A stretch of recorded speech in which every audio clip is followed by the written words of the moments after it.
Hi friends, how are you today? My name is Bailey Sarian and today is Monday, which means it's Murder, Mystery, and Makeup Monday. If you're new here, hi, my name is Bailey Sarian and on Mondays I like to sit down and talk about a true crime story that's been heavy on my noggin.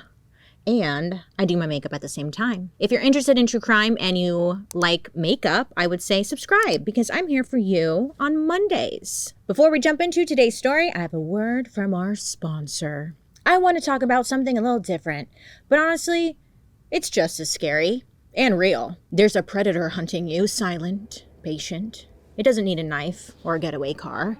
It uses interest rates, late fees, and those icky collection calls that pop up when you think you're finally you got away, but then it tightens its grip.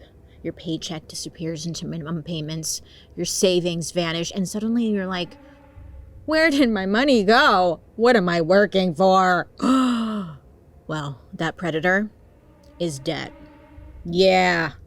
Boo. And thankfully, PDS is here to save you. When I first moved out on my own, first of all, I was like, I don't even know how I'm going to do that because I had so much freaking credit card debt. Yeah, I was dumb, okay? I had a bunch of stupid student loans, and the whole process of paying them back just felt impossible. I was like, yeah, I'll get to that when I'm 80. If I'd known about PDS debt back then, life could have been less stressful, a little different. Things maybe could have moved a little faster. PDS debt isn't just some cookie cutter solution. They actually take time to look at your specific situation, whether it's credit card debt, personal loans, collections, or even medical bills. And they help craft a plan made just for you. And PDS has an A+ rating from the Better Business Bureau, thousands of 5-star reviews on Google. And yes, I looked them up on Trustpilot because I always freaking do. And they have a 5 stars there as well. You're 30 seconds away from being debt-free. Get your free assessment and find the best option for you right now at pdsdebt.com/Bailey. That's pdsdebt.com/Bailey. pdsdebt.com/Bailey. A big thank you to PDS Debt for partnering with me on today's episode, and to viewers like you, of course. Now let's get into today's episode because it's another one that has kept me up for weeks and weeks and weeks. Here I go. On August 20th, 1989, 2 brothers from Beverly Hills went to the movie theater. They bought tickets to see Batman. Then they went home to find that their parents had been brutally murdered. Or at least that's what they told everyone. But what really happened behind those mansion walls, it really shattered the image of this perfect American family and sparked what many say is one of the most controversial trials in true crime history. That's what they say.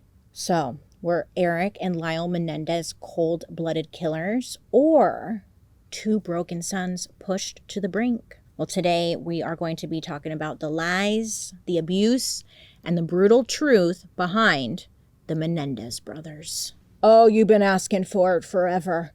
And I don't know why it took me I know why it took me so long to do this story. Listen, disclaimer, before we get into it, please be advised, our episode today will get into graphic details of murder, sexual and physical abuse, and it can be a little graphic. So, viewer discretion is advised. Okay, look, I don't know why I struggled so hard with putting this story together, this case together. I think because I was so freaking involved in it, a little too involved, as I usually am with all of my murder mysteries.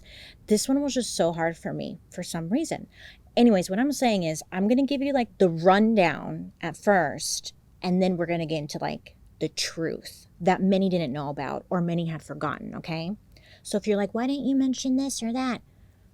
Shut up, okay? Listen. Great.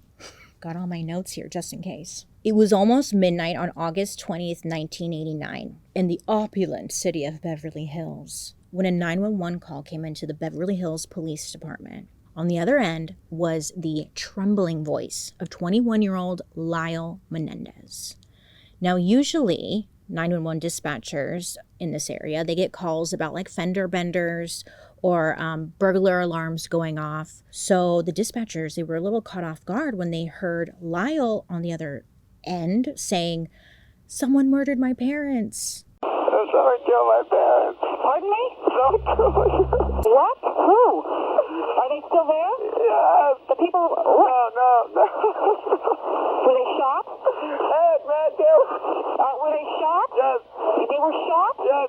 So within minutes, okay, the home, 722 North Elm Drive in Beverly Hills, it was filled with police officers, investigators, sirens. It was chaos. This home, it wasn't just a house, it was a freaking mansion, a sign of wealth. It's a big, beautiful, like 7-bedroom, 9,000 square foot Spanish style estate, sitting on a beautifully manicured lawn, surrounded by palm trees. It had like a red tiled roof, white stucco. It gave like old Hollywood glamour, an obvious sign of like money.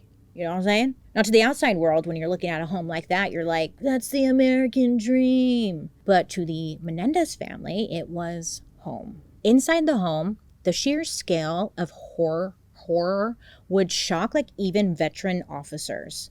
The scene was very disturbing, okay? One of the investigators said, quote, "I've seen a lot of homicides, but nothing quite as brutal. Blood, flesh, skulls. It would be hard to describe, especially Jose, as resembling a human that you would recognize. That's how bad it was." Jose Menendez, a powerful entertainment executive, the patriarch of this, seemingly perfect family, was found in the living room, shotgun blast to the face, okay? His wife, Kitty Menendez, she was once a beauty queen and was a homemaker. She was laying on the sofa, fatally shot. When investigators looked further, they saw that she had like multiple wounds after she had been already killed. And this was like the case for Jose as well. And it seemed like, it could have been to make it appear like a mob hit, or maybe there were actually more than one person involved in the shooting. But there were multiple wounds and it was very intense. Like I said, the scene, it was chaotic. Officers, forensic teams, detectives were all coming inside, filling the home. And the question on everyone's mind was like, who would do this? Why? Was it a robbery? Was it a professional hit? Why in this like fancy schmancy area would something like this happen? To investigators, the Menendez family, at least on the surface, they appeared untouchable, living a life of pristine privilege. And this kind of violence just like did not happen to people like them, or so they thought. But, as the night wore on, as the days wore on, investigators looked closer, and the focus of their suspicions would shift away from like an act of random violence, a mob hit, like the Sons had suggested. And they started to question whether it was done by the people closest to them. So the murders were all over the media. And like the following hours and days after the murder had happened, all eyes were on Lyle and Eric Menendez. They were just two young men. They were only 18 and 21, and now suddenly orphaned in like the most brutal way imaginable. And their demeanor, it seemed to fit the description of grieving sons. The frantic 911 call, the tearful interviews with friends, family, and even the police. They would speak publicly to the media of just like sharing how upset, the shock, just sadness, everything, And everyone who was watching the news or in the Beverly Hills area was just coming in, showing their love and support for the boys who had lost their family, their parents. One of the parents' memorial services was held in Los Angeles. It was for friends and family in the industry. The family, they would hold another memorial service in Princeton, also for family. But the one in Los Angeles, it was very lavish. Eric and Lyle, they came dressed in their finest suits and appeared like completely heartbroken. It did raise a brow or two when they arrived like over an hour late, but they were grieving, so it was understandable. At the service, Lyle got up and he spoke, kind words about his parents. I guess his voice was cracking, like barely making it through. It was said that Eric was too upset to speak in front of everyone at the service. But either way, like everyone there embraced them and just felt awful for what had happened. It was also tragic. But then, something started to feel off. Some would say a lot of the times when people are grieving, they can become quiet, start to withdraw. But for Lyle and Eric, their grief seemed different. You know what I'm saying? After the murders, the brothers seemed to celebrate, you could say, by going on a shopping spree. And it wasn't just like small purchases made. I mean, it was a big spending spree that seemed to raise some red flags. A few days after the murder and over like the following months, the brothers spent money. They spent money. Lyle, he had purchased a $64,000 Porsche. Do you say Porsche or Porsche? Let me know. But he got a new car, a nice one. And Eric got a new Jeep Wrangler. They went out, they bought Rolex watches, designer clothes, expensive jewelry. They flew first class, going on some luxurious trips. They went to Vegas. They did some high-stake gambling. There was a very famous moment where the brothers got courtside seats at a basketball game between the New York Knicks and the Chicago Bulls. Basketball. Maybe you've seen it, maybe you haven't. But this game would be forever remembered in a trading card from 1990 featuring one of the Knicks players. In the trading card, you can actually see the Menendez brothers sitting courtside. Yeah, and you're like, oh shit, that's them. They were there. There was also another card that from the same game that surfaced. Either way, it was like their parents had died. They were sitting courtside. It was just like, okay, that's fine. But it didn't stop there. The brothers, they invested in different business opportunities. For example, Lyle, he spent $550,000 buying a restaurant in Princeton, which he named Mr. Buffalo. And for Eric, he attempted to invest $40,000 in a concert promotion company, which ended up being a con. But it didn't matter because, they were finally doing the things that they always wanted to do without anyone stopping them. So obviously the detectives are paying attention, and this behavior seemed deeply, suspicious. Why would two grief-stricken young men just go all out like this? Meanwhile, investigators found some inconsistencies back at the crime scene. Now, the Menendez mansion was heavily secure at the time. The family had one of the best alarm systems on the market at the time of the murders. And the alarm systems were disarmed. And there was no sign of forced entry into the home. Even though the place inside the home, it looked ransacked, there was very few valuables that were actually missing. I mean, inside there was a ton of expensive stuff, but it was odd that really nothing was taken. So investigators were starting to think the house was staged to make it look like it was a home invasion. So investigators, they're going around and questioning people, people who knew the family. And they found that Jose, he did have a lot of enemies. People really did not like this guy. At his place of work, he was said to be very cruel. He would berate people. He was just an asshole. And people told the truth. But there was this one guy that was Jose and Kitty's friends.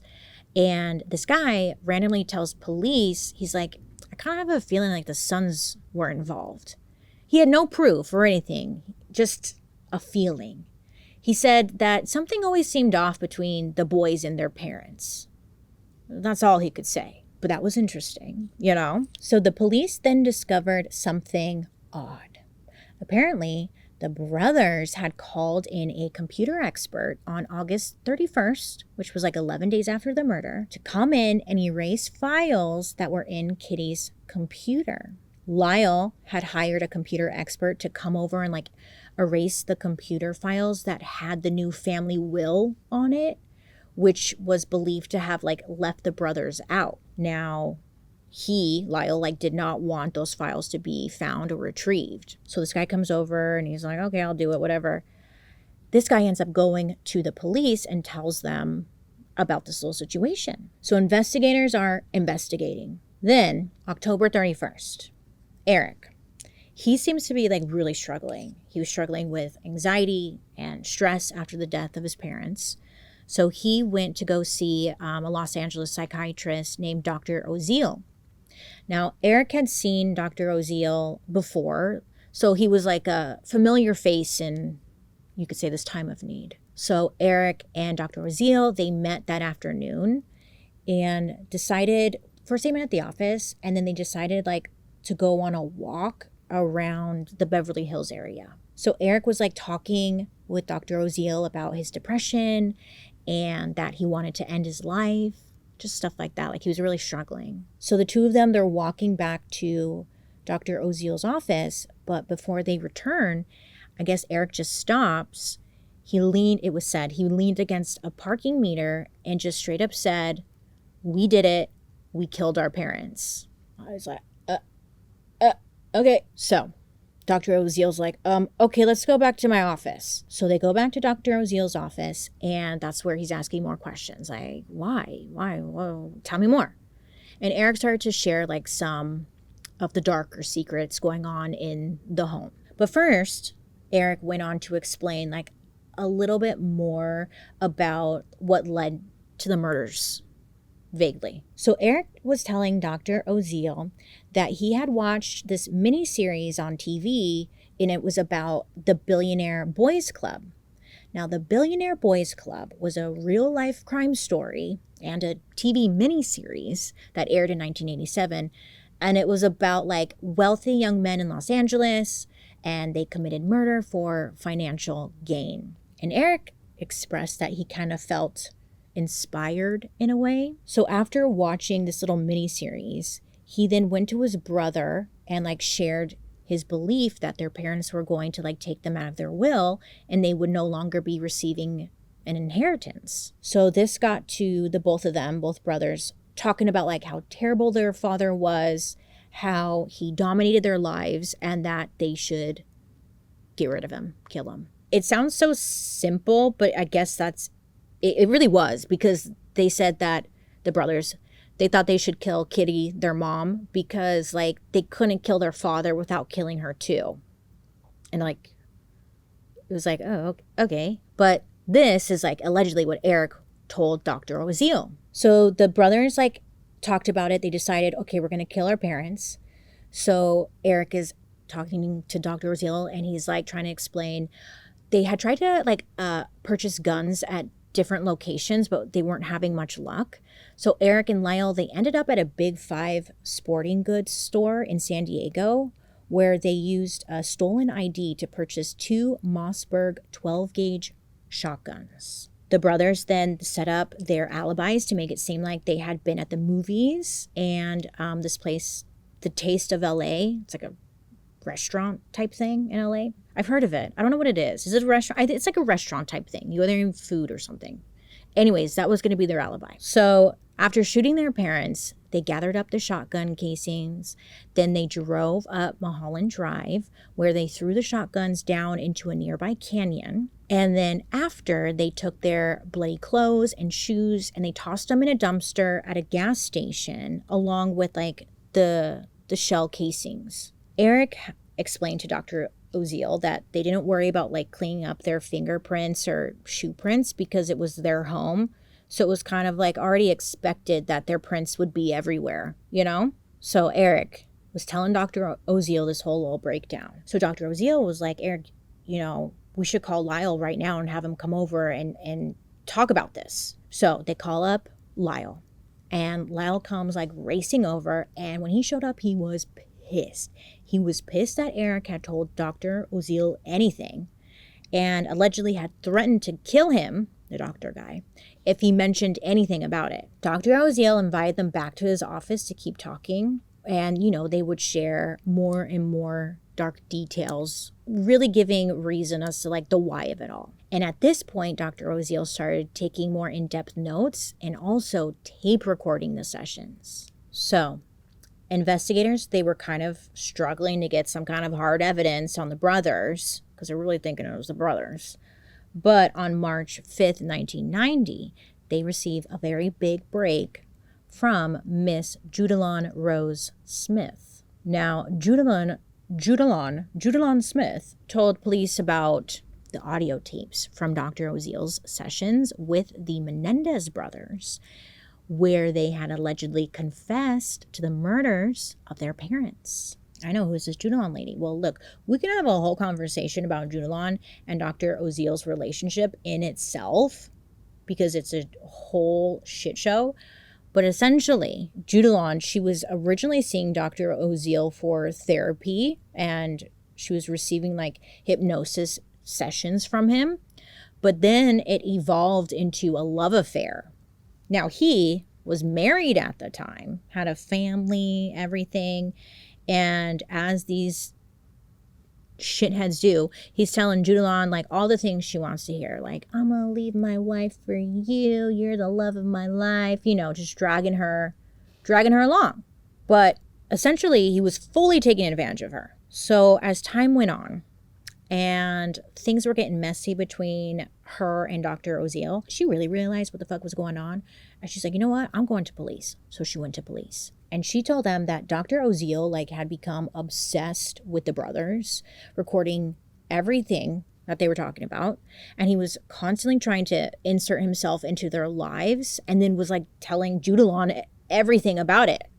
So like bringing her into it. There was this one session where Dr. Oziel had asked Judalon to like come to his office while the brothers were there having a session, and pretend that she was a patient waiting, just like sitting, waiting in the room. And that way, if like anything went wrong with the brothers, because they were threatening to like kill him and stuff, she would be a witness and could call police. So she's like, I don't want to be involved in this, but like he's making me be involved in this. And she finally got out of that cycle. You know, she was sick of his shit, and she went to police and she told them everything she knew. And this is exactly what the investigators needed and what they wanted. On March 8th, 1990, the lead detective on the case, his name was Les Zoller, he got a search warrant for Dr. Oziel's tape recordings based on Judalon's tip. Judalon? Which, fun little fact / crossover, this lead detective, Les Zoller, he was also the lead detective for the Billionaire Boys Club case, because it was a real thing. I mean, what are the odds of that? Anyhow, so they go and they get the audio tapes from Dr. Oziel. They got 17 audio tapes and 7 pages of notes. And detectives, of course, they listened to the tapes and they heard all the confessions straight from the Menendez brothers' mouths.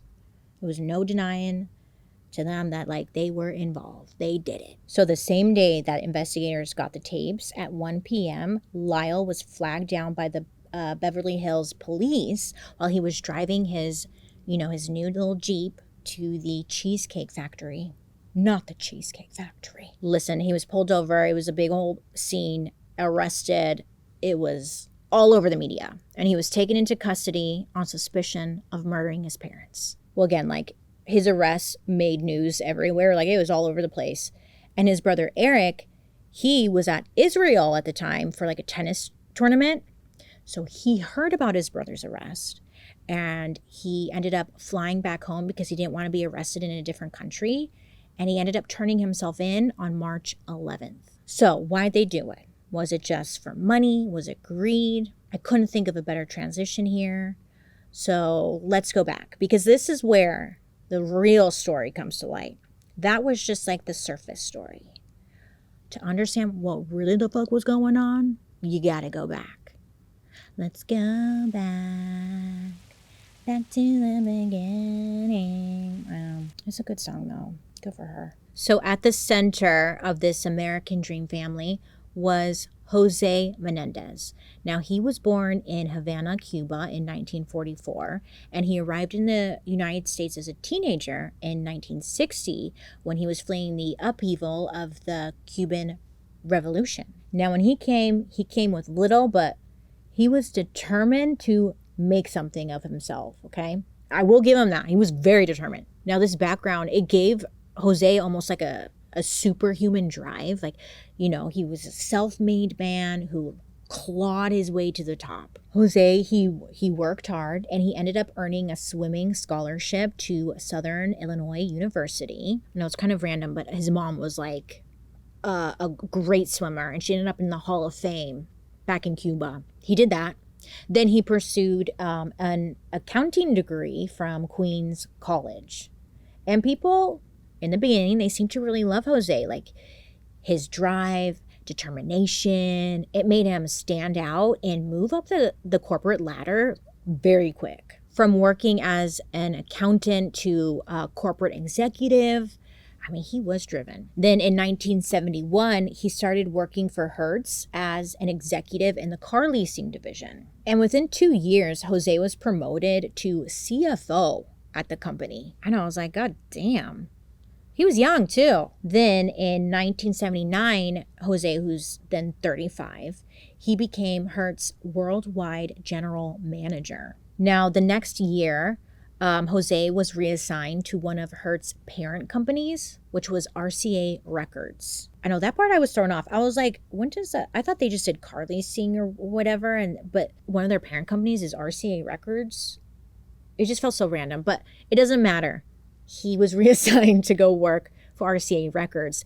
And then from there, again, he became their chief operating officer. He was just able to move quick. Jose's job at RCA Records was to sign major artists like Duran Duran, the Eurythmics, and even the boy band Menudo. Now, Jose was known for his aggressive, firm business style, saying that he always thought it was far better to be feared than loved. So Jose, he got things done, like, no matter what the cost, and he made a fortune by, doing it. By 1986, his success had moved the family from New Jersey to the Los Angeles area. First, it was Calabasas, and then in 1988, that's when they moved to the Grand Mansion in Beverly Hills. Now, Miss Kitty, meow, she was, right beside Jose, mainly like in his shadow. And that was Miss Kitty Menendez. Her real name was Mary Louise Anderson.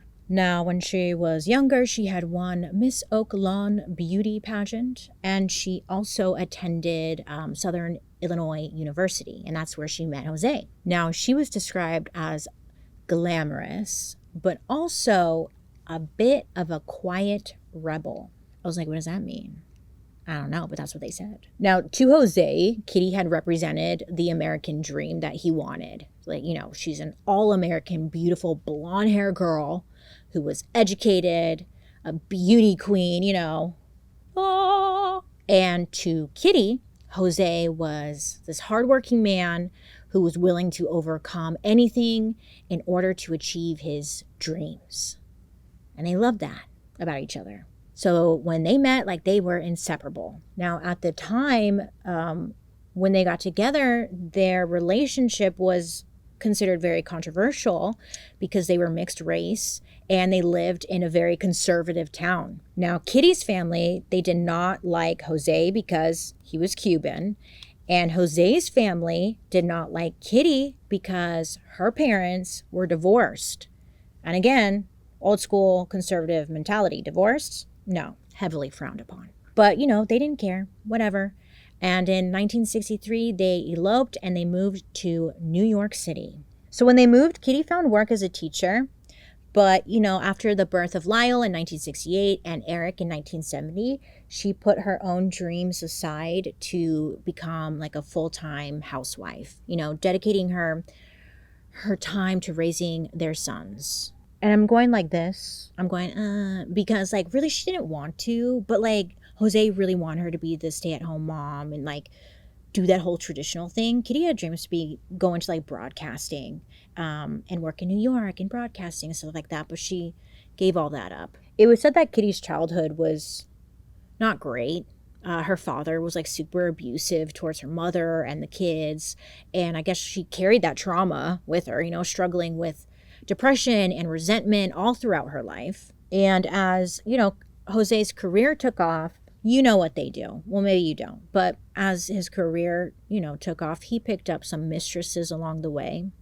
It was said he had multiple affairs, which Kitty would find out about, and it was just devastating for her. Her former psychologist would later testify that she became dependent on drugs and alcohol. She had mentioned that she wanted to end her life a couple of times, especially after she had found out about an 8-year affair Jose allegedly had with a woman in New York. So publicly, Kitty, supported Jose's ambition, but privately, she was unwell. Friends actually described Kitty as Jose with a wig.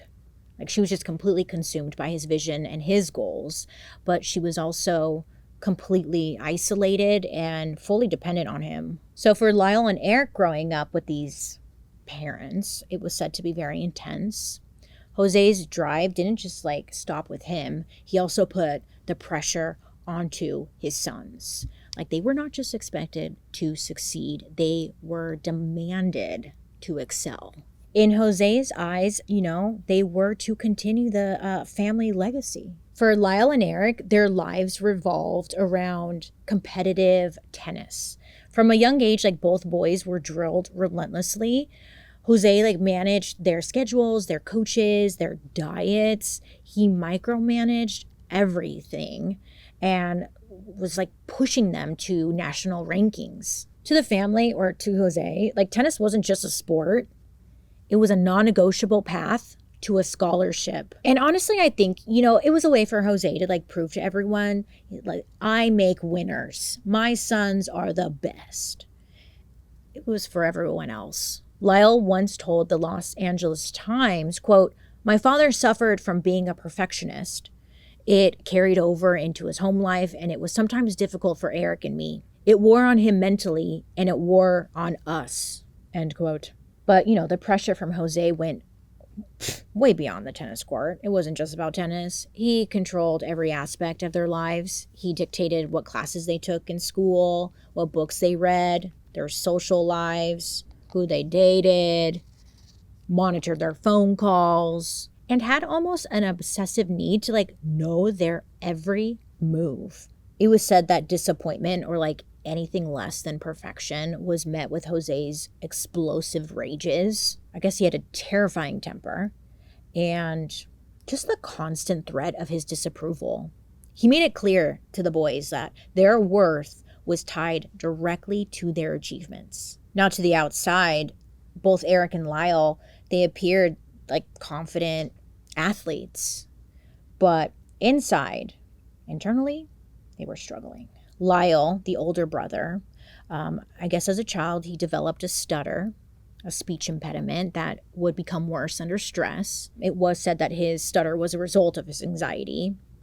He was often seen as the more dominant brother. He was outspoken, he was bold, he was more willing to challenge authority, his teachers, whoever, but especially their father. According to psychologists who evaluated him later on, they said that, his confidence really masked a deep insecurity. Eric, the younger brother, was considered the sensitive, anxious, and soft-spoken one. It was said he also actually developed a stutter as a kid, and it was more severe than Lyle's. Eric was said to be shy, withdrawn, especially when his dad was around. But he really looked up to his older brother and just kind of leaned on him for any type of protection. He rarely stood up for himself, and many saw him as the more vulnerable of the two. When they went to school, I guess the school had called up Jose and Kitty and told them that their sons were not doing well in their classes. They were having trouble focusing and retaining information.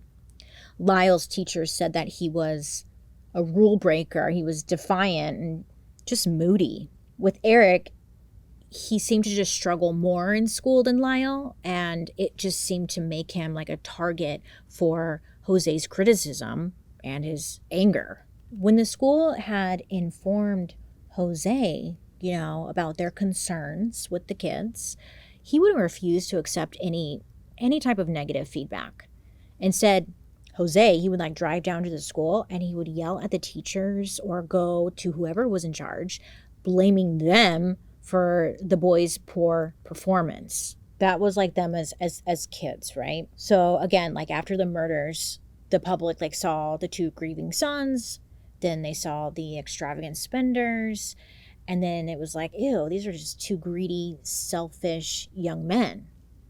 But what they didn't see was what the hell was really going on behind those mansion walls for years. And finally, like, this all came out from Eric Menendez himself, and the trial too. Sorry, I'm kind of like jumping around. But again, after the murders, Eric wasn't doing well, right? So he goes and he talks to Dr. Oziel. So in the beginning, Eric was talking about the murders, how it took place, what I mentioned earlier, that. But afterwards, he would continue seeing Dr. Oziel, where he shared more and more, giving an answer like the motive behind it all. During Eric's sessions, he shared more about the upbringing under Jose and Kitty, and it was horrifying. It was horrifying, deeply disturbing. Kind of like what I just mentioned, like, yes, Kitty and Jose were strict parents, but they were also just sick and abusive people, which according to Eric was escalating over the years. The physical abuse was described as like a constant threat. Again, Jose's temper was insane, and his discipline often turned violent. The brothers, they would later testify that Jose would hit him with like their hand or with objects, and usually it was out of nowhere. Jose was described as having a reign of terror over the household, where like his physical intimidation was a tool to enforce his absolute will. Both brothers described instances where Jose would physically like force them to participate in tennis, even if they were like badly injured, or he would punish them pretty brutally if they messed up in school or, again, sports in any way. Now, Kitty, she too was accused of physical abuse. It was said like, yeah, she wasn't as bad as Jose, but she would often slap or even just straight up punch the boys if they pissed her off. Again, Jose just like needed all control. He controlled every aspect of their lives, their friends, their clothes, their thoughts, their identities, just everything. And if they did not meet Jose's impossibly high standards, they would receive criticism, belittling, humiliation. He would pit the brothers against each other. It just seemed awful. Now, Kitty, she was just there. You know, she's, I guess, just overwhelmed with her own struggles. She just kind of like stood back and let Jose dominate the house. It was said that she, again, would participate in the physical abuse. Sometimes she would participate in the emotional abuse as well. Or she would just be absent emotionally. She was there, but like she wasn't. She was checked out. But I think the most devastating and most controversial confession, the very core of the brothers' defense, was the allegations of sexual abuse that the brothers received from their dad, Jose Menendez. Now, I wish we could have an honest discussion about it and like go in depth or whatever, but this is YouTube and they censor freaking everything. So, you know, this is already going to get dinged, whatever. But like, it was awful, awful. Both Lyle and Eric testified under oath that their father had sexually abused them for years, beginning when like Eric was around 7 years old and continuing up right up until the time of the murders. They described a pattern of molestation, rape, forced incest, psychological manipulation that left them deeply traumatized. Now, in court, Lyle had testified that Jose had performed sexual acts on him and forced him to participate in acts of incest with his brother, Eric. Yes. Now, Eric's testimony was really hard to hear. Just goes into great detail about the repeated sexual assaults by his father. And this was like the dark secret they claimed that had driven them to their breaking point. Now, this wasn't like just their word against, their fathers. During the trial, others had come forward to share what they knew over the years. So during the trial, the boy's cousin, her name was Diane, she testified that when they were around 8 years old, her and Lyle, they had a conversation where Lyle had mentioned to her that his dad had been touching, or they had been touching each other down there. So Diane, she testified that she went and told Kitty what, Lyle had said, and Kitty just kind of brushed it off, told her that I don't need to listen to that. She didn't believe her. During the trial, another one of the boys' cousin, his name's Alan, he testified saying that Jose Menendez would take showers with the boys and that Kitty would never intervene at all. She wouldn't let him, Alan, near the room during those times. And then another cousin, sorry, lots of cousins, but they were all close. Another cousin, Andy, testified saying that when Eric was 13, he told him that his father was massaging his lower area, but to never tell anyone about it. So they all came to court to mention these things to kind of back up their claims. One of the most significant pieces of evidence was a letter that Eric wrote to his cousin Andy in 1988. Now, this letter was written before the murders, okay? In the letter, it said, quote, "I've been trying to avoid Dad. It's still happening, Andy, but it's worse for me now. I can't explain it. He's so overweight that I can't stand to see him. I never know when it's going to happen, and it's driving me crazy. Every night I stay up thinking he might come in. I need to put it out of my mind. I know what you said before, but I'm afraid. You just don't know Dad like I do. He's crazy. He warned me 100 times about telling anyone, especially Lyle." He goes on to say, "Am I a serious wimpus? I don't know if I'll make it through this. I can handle it, Andy. I need to stop thinking about it." End quote. Now today, this letter is considered incredibly significant because it gave, again, some evidence that the brothers weren't making up the abuse, which was what the prosecution believed. But unfortunately, the letter was not included in the original trials, but in recent years has become a central argument for the brothers' legal teams who are seeking a new trial. It wasn't included in the original trials because they didn't know about the letter. Andy, the cousin, had passed away, and I believe it was his mom, when she was going through his stuff, she found the letter and she turned it over. So further proof, decades later, new allegations came out made by Roy Rosario, a former member of the popular 1980s boy band Menudo. Now, Roy was around 13 or 14 when he met Jose. This is when Jose was working as an RCA executive, and at this time he was helping manage Menudo's tours. So Roy had come forward in 2023 and had testified that he too had been sexually abused by Jose when he was a teenager on numerous occasions. Roy gave a detailed account saying that his manager at the time had come to him and mentioned he would be having dinner with Jose. So the manager told Roy that he would be doing something great for Menudo and also for him. So he said that a limo picked him up and his manager, and they went to Jose's house in New Jersey.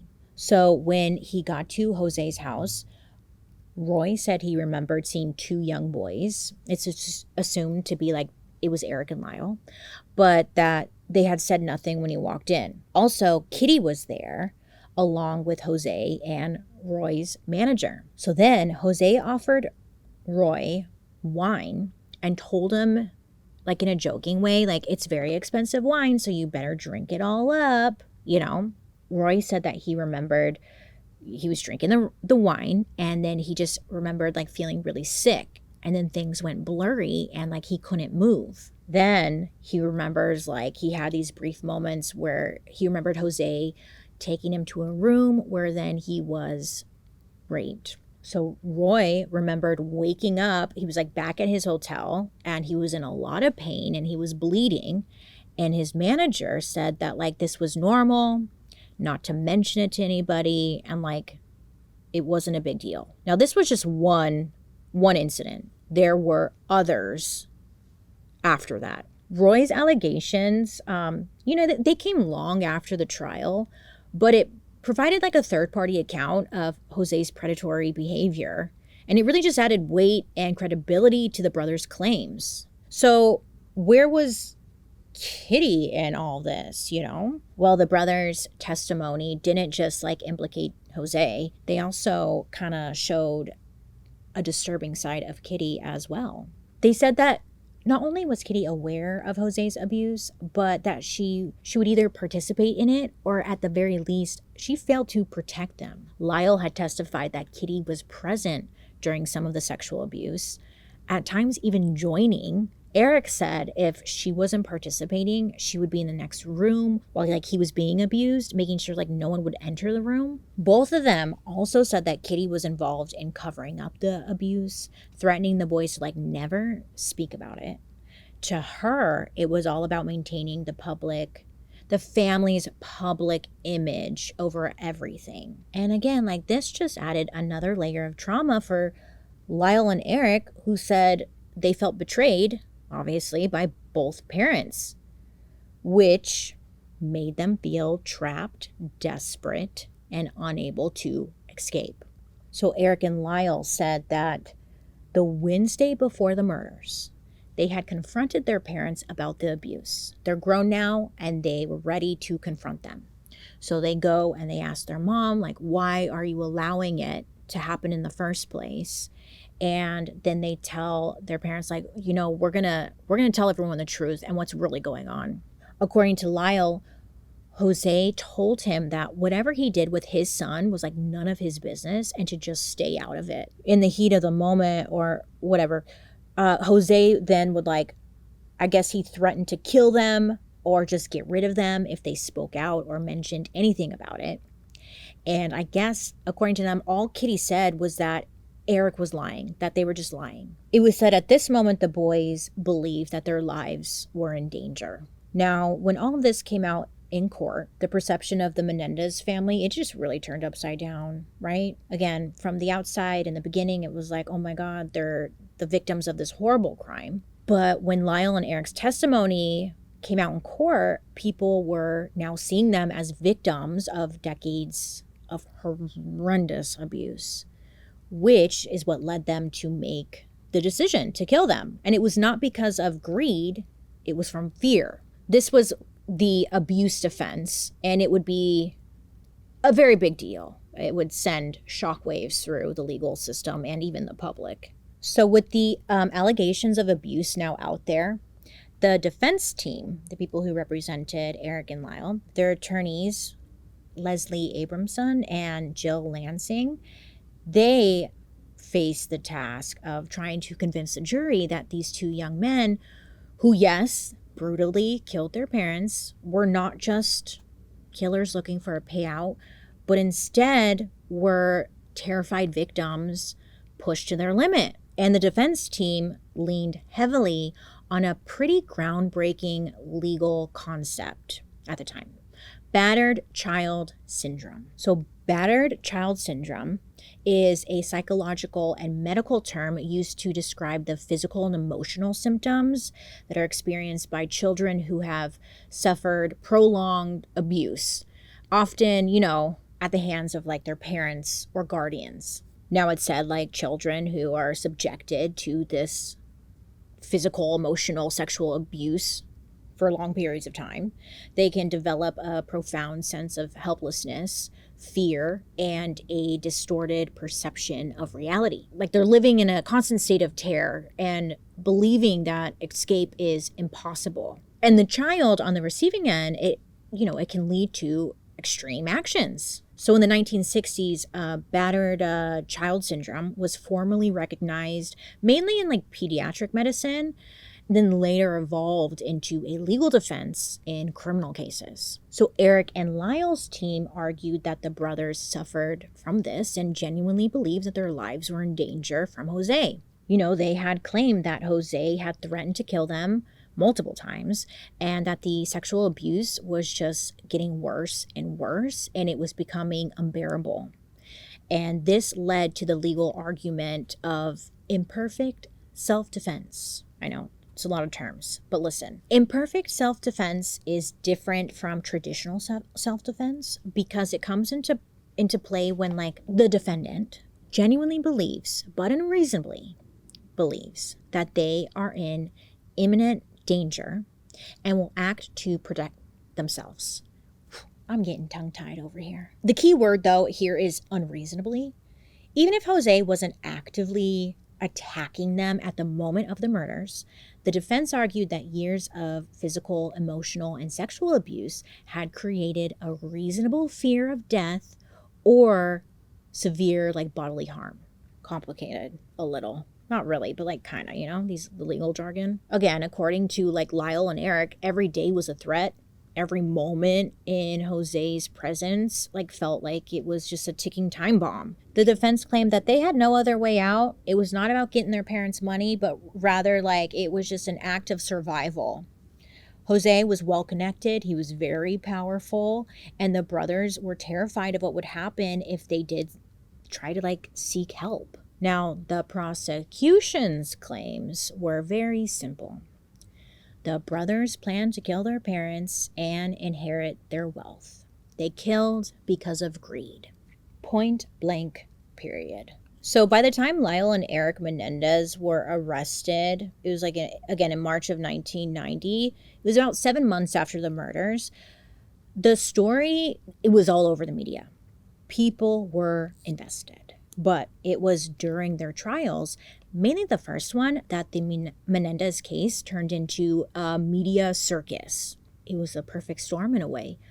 Court TV had launched in 1991, and it gave, for like the first time, live coverage of high-profile cases and, like, showed courtroom footage live on television. This was all brand new. So for the first time, people could actually watch criminal proceedings on TV, and the Menendez trial became one of their biggest attractions. In the beginning, I think people were interested in it because it was like, oh, like, two spoiled rich kids who murdered their parents for their money, you know? And that's what a lot of people really believed.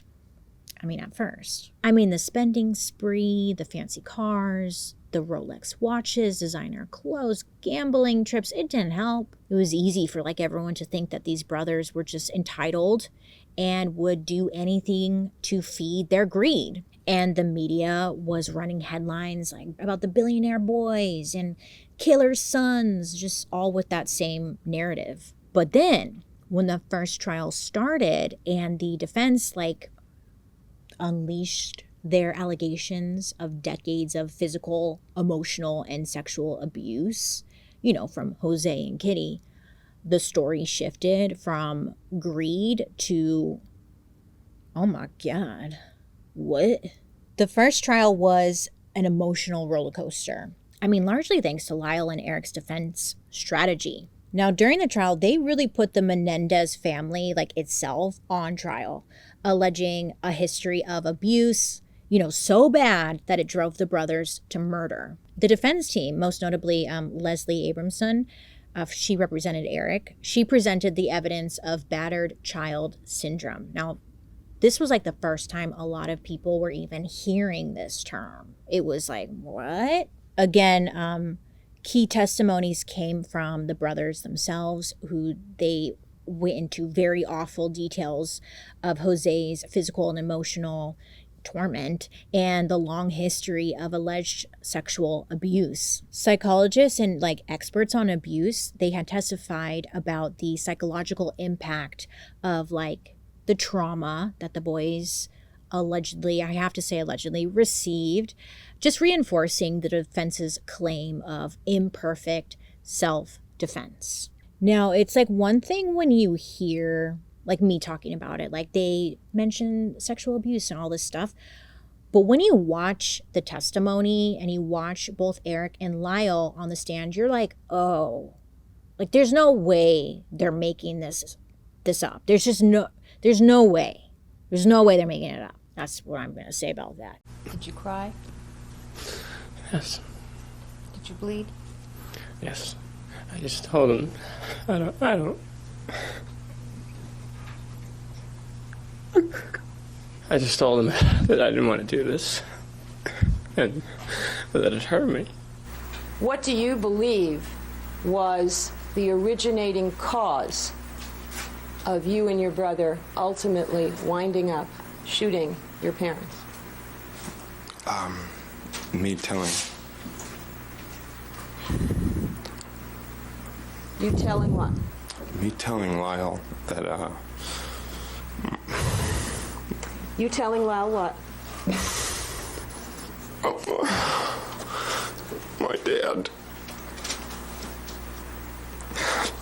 My dad had been molesting me. But the prosecution, they fought back. So they dismissed the abuse claims. They were saying it was fake. They called it, quote unquote, abuse excuse, a convenient lie invented after the fact to avoid responsibility. And their argument was clear. The motive for the brothers was greed, pure and simple. And anyone who thought otherwise was dumb. Period. Okay? The prosecution, they really just highlighted and focused on the planning of the killings, the shotgun blasts at closer range, the way that the brothers had initially tried to cover up the crime, and of course, that post-murder spending spree. So the prosecution, they had painted Jose as a driven but loving father, and Kitty as a caring, loving mother, arguing that the brothers, their claims were just outrageous lies designed to manipulate the jury. They focused really on emphasizing the brutality of the killings. And their whole thing was there is no amount of past abuse that could justify such a cold-blooded act. But Eric Menendez, he gave a testimony. He was up there kind of sometimes sobbing. He's very tearful. And he talked about the abuse, and it was very impactful. While on the stand, he cried while describing in awful detail what his father did to him throughout the years. And a lot of people watching, listening, whatever, they really felt his pain. And the amount of detail he went into, it was really hard to believe that this was all made up. When Lyle took the stand, he was received a little bit differently because he was a little bit more calm. Some called him stoic. He seemed to be more in control of his emotions. Some people interpreted this as him being calculated because he wasn't as emotional and convincing like Eric was. But, other people disagreed, saying it was a sign of deeper emotional suppression. Now, again, because all this was on live TV, it was every sigh, every tear, every cough, every movement was scrutinized. And it was just a national obsession. After months of testimony and intense deliberation, it kind of honestly seemed like the jury was leaning in the brothers' favor. But the outcome blew everyone away. The juries were deadlocked. Each brother was tried by a separate jury. So Lyle's jury was hung 8-4 in favor of a lesser charge of manslaughter. And Eric's jury was split 10-2, also favoring manslaughter over murder. In other words, they couldn't agree, and this meant a mistrial. Frustrating, but at the same time, it seemed like a pretty profound moment because it meant that while the defense's abuse claims were considered controversial, it gave enough reasonable doubt to prevent a murder conviction.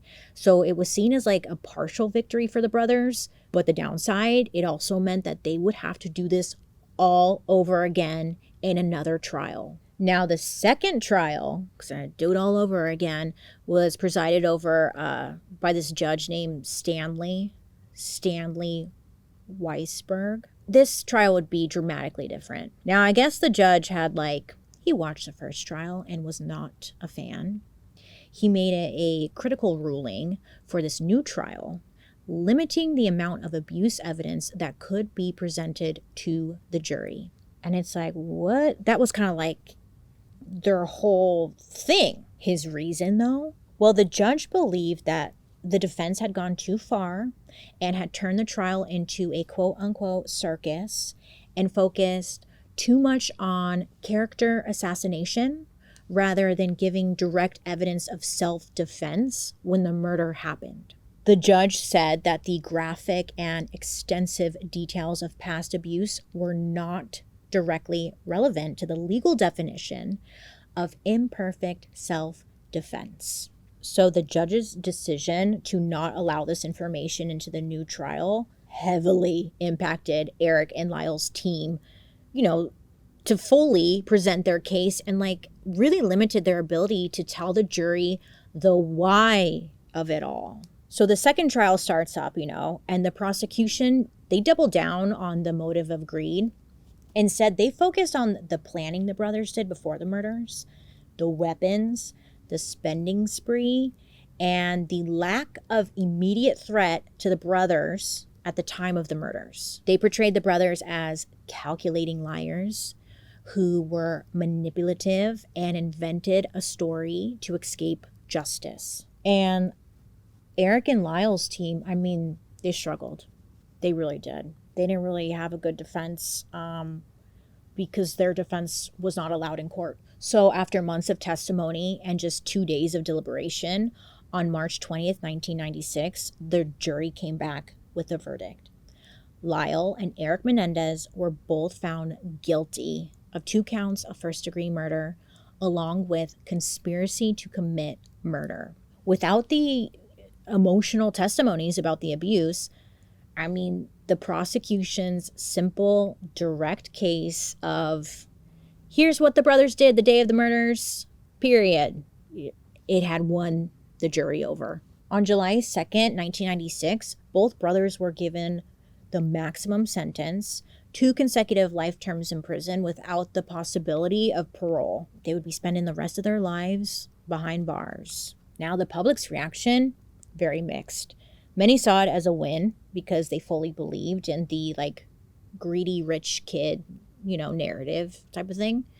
But for many others who fully believed the abuse claims, it was really a heartbreaking moment. So 25-year-old Eric and 28-year-old Lyle would die behind bars. Lyle was sent to Mule Creek State Prison in Northern California, and Eric was sent to Pleasant Valley State Prison. It was 500 miles away. They were separated because the courts didn't want the brothers communicating with one another. Lyle called the separation, quote unquote, tremendously painful. And Eric, he went on a hunger strike in attempt to stay with his brother. For over 2 decades, they were kept apart, and the only contact that they had was through letters or indirect communication through their family. Now, while they've been incarcerated, they've both embarked on paths of personal development and in some ways redemption. Both would end up getting married while incarcerated. Lyle's first marriage ended in divorce, but they got marriage, yay. Lyle got a bachelor's degree in sociology while in prison and is pursuing a master's degree. I know, I was I guess prison is the only place you can get free education and healthcare. LOL. Lyle served in the inmate government for 15 years. And I was what? Had to look this up. And it's a structured system within a prison that allows the inmates to participate in decision making related to their daily lives, the institutional operations, and peer representation. I was what? It's a student council, I guess. Yes. And it was said that Lyle has worked on prison reform while incarcerated. For example, he has taken active roles in improving prison conditions, advocating for inmates' rights, helping implement programs that support rehabilitation, education, and community building behind bars. I was damn, good for him. I didn't even know they had all these things going on.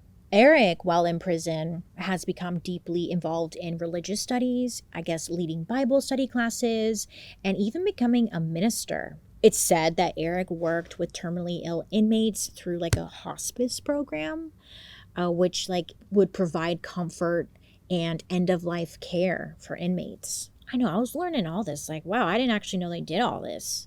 In prison and whatnot. Eric also became an advocate for child abuse survivors. So, he would mentor fellow inmates with similar trauma and, contribute to awareness efforts behind bars. So both brothers have participated in support groups for other prisoners who have gone through sexual abuse, channeling their own experiences into helping others. They have often been described as model inmates. They've had good behavior and they've been just participating in rehabilitative programs. Throughout the years, both brothers have tried to appeal but have been constantly denied. And for the most part, the world just really moved on, right? And it seemed like their fate was sealed. That was that. But, unless you've been living under a rock, in recent years, the Menendez case has had a dramatic resurgence in public interest. This attention has come from, the true crime community, people on social media having discussions about older cases with now grown, fresh eyes. Love it or hate it. I know a lot of people did not like it, but the Netflix drama series, it was called Monsters, the Lyle and Eric Menendez story. It was a dramatization of the story. And a documentary from the brothers that followed. It really brought the case to a new generation of viewers, many of whom didn't know or even understand the full scope of the abuse allegations. And to many, hearing this for the first time was shocking.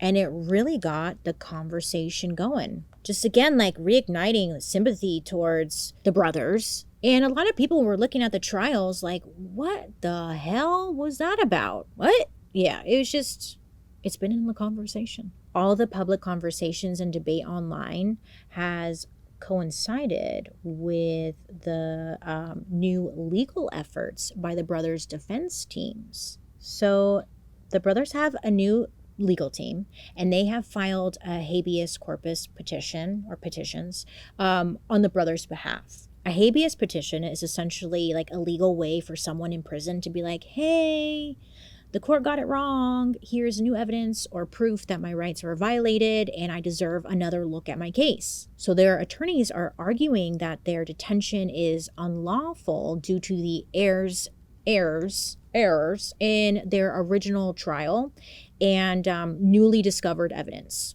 The new evidence being what I mentioned earlier, Eric's 1988 letter to his cousin Andy that was written months before the murders, and where he kind of talked about the ongoing sexual abuse. On top of that, the allegations affidavit from the Menudo member, Roy.